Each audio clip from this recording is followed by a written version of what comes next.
pues de ese tipo. Hay muchas cosas que no se entienden de lo que está pasando en las decisiones políticas, de lo que está pasando en nuestra sociedad, sin un análisis incluso cultural, si se quiere, ¿no?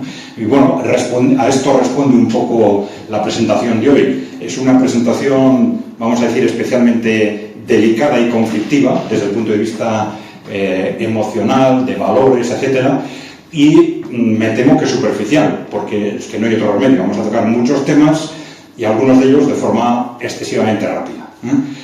Nosotros solemos decir que es muy difícil cambiar nuestras opiniones simplemente en base a información, o cambian muy lentamente. Solemos hablar de que normalmente, difícilmente, admitimos mensajes que vayan un poco más, de un 10% más allá de donde estamos ya ubicados emocionalmente. Nuestras emociones nos atan a lo que hemos pensado hasta ahora. Entonces, nosotros este proceso lo hemos dado poco a poco durante muchos años. Cosas que nos parecían impensables, pues hemos ido poco a poco asumiéndolas, entendiendo, intentando interpretarlas, ¿no? Pero son saltos que es imposible dar de un momento a otro. Entonces, bueno, es inevitable. Nosotros que para superar este tipo hay que utilizar siempre lo que llamamos la técnica del sirimiri, poco a poco. Poco a poco. Pero es inevitable que seguramente a muchos de vosotros cosas que digamos hoy os van a chocar, os van a parecer muy fuertes, os van a parecer inadmisibles, etcétera. Pero bueno, si hay oportunidad, pues ya iremos concretando o profundizando más. Vamos allá. Posmodernismo, neonazismo, modelo emergente.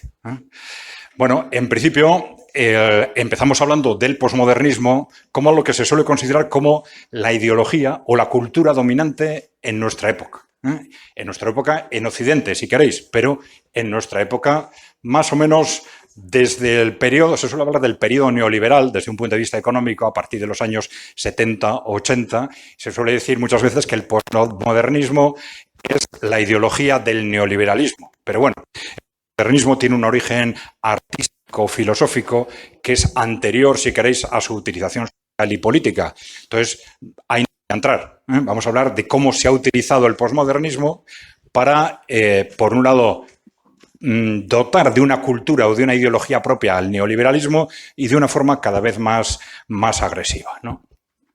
Bueno, en el mundo actual, esto es importante, por eso es más importante que nunca hacer esta reflexión. Estamos en una encrucijada desde distintos puntos de vista, ¿no?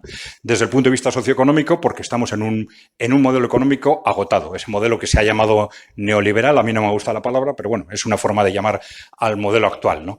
Está agotado y desde distintos puntos de vista, ya no solo de los críticos, sino las propias multinacionales, las organizaciones internacionales, están constantemente hablando de que hay que ir hacia un nuevo modelo, con distintos enfoques y perspectivas, pero que el modelo está agotado, eso es ya admitido de forma general, ¿no? Políticamente tenemos un choque que viene de hace tiempo, pero que se ha visto muy claro este año, entre el mundo atlántico, si queréis, Occidente, si queréis llamarlo así, y ese mundo multipolar o ese mundo emergente que viene liderado por China y Rusia, si queréis, lo que se llama ahora los BRICS y los BRICS Plus, que al final son la generalidad de los países emergentes y los países en desarrollo. Y de esta forma tenemos un choque político entre ese modelo corporativo que es dominante en Occidente y ese mundo emergente. Y luego hablaremos un poco más de esto. Pero también tenemos un choque en el ámbito de la ideología, la cultura y los valores entre ese posmodernismo dominado en Occidente y un modelo emergente en el resto del mundo que no admite el posmodernismo, que rechaza el posmodernismo. Y por eso es más importante que nunca, seguramente, entrar en este tema, ¿no? Bueno, esto ya lo hemos dicho, el posmodernismo ha ido entrando con una fuerza creciente en nuestra cultura y nuestra ideología durante las últimas décadas y a la vez generando un rechazo creciente en los países que no admiten esa cultura, en países en desarrollo y países emergentes en Asia y en África. No tanto en Latinoamérica, porque Latinoamérica culturalmente es muy occidental. Pero bueno, bien.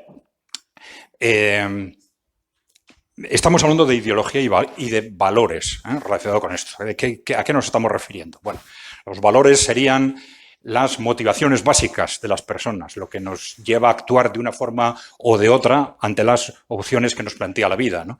Se suele distinguir entre valores personales y valores sociales, ¿eh? En esas motivaciones básicas para actuar de una forma u otra, yo puedo tener valores, digamos, de interés personal.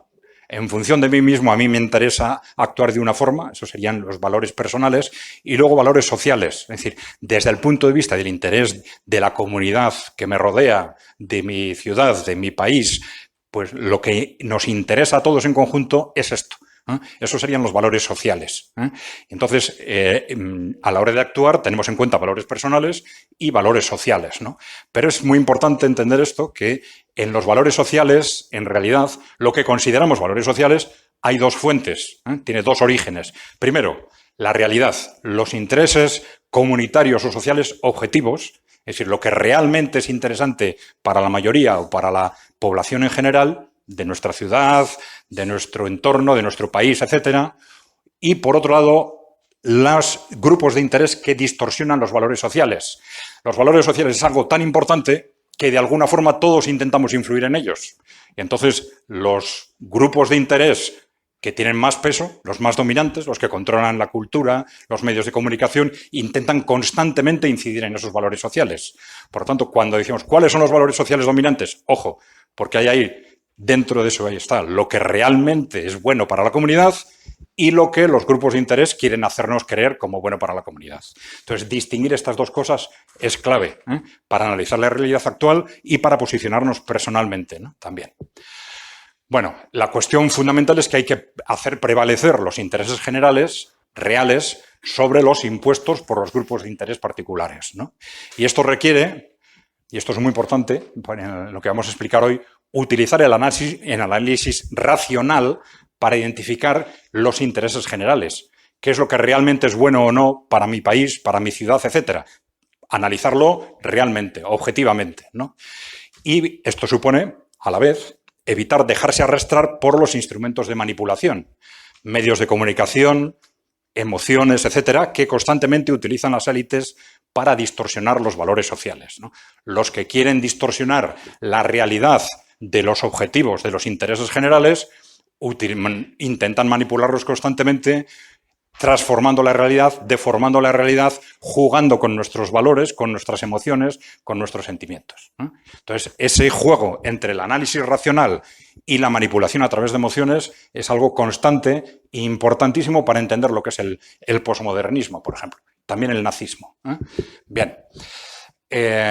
Entonces, dentro de lo que son esos valores posmodernos, tenemos una serie de corrientes que tienen bases objetivas, ¿eh? Bases reales, ¿no? Vamos, el proceso de emancipación de la mujer, luego hablaremos de esto, hay una necesidad real, la defensa del medio ambiente también tiene unas bases reales, la protección de las minorías también, y el respeto entre pueblos y culturas. Son objetivos de interés general que más o menos todos aceptamos y que dentro del análisis racional pues tienen su lógica evidente, ¿no? Pero ¿qué hace el posmodernismo? Utiliza estas necesidades reales, estos valores sociales objetivos e intenta transformarnos, ¿no? La sociedad actual, si queréis, las corporaciones que lo controlan, ha ido moldeando y distorsionando a su favor estas bases objetivas, ¿no?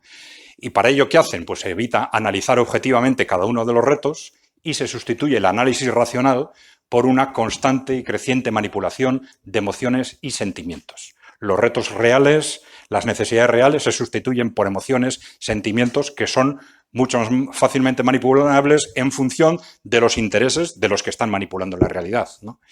De ahí la importancia del posmodernismo como filosofía o ideología que justifica prescindir del análisis racional, ¿eh? Esto es una base filosófica clave del posmodernismo. Dice, a la hora de enfrentarse, vamos a decir, a la vida, en la toma de decisiones, no es tan importante el análisis racional, eso es lo que se pensaba hasta ahora, pero no, son mucho más importantes las emociones, los sentimientos, el lenguaje, etcétera. Vale.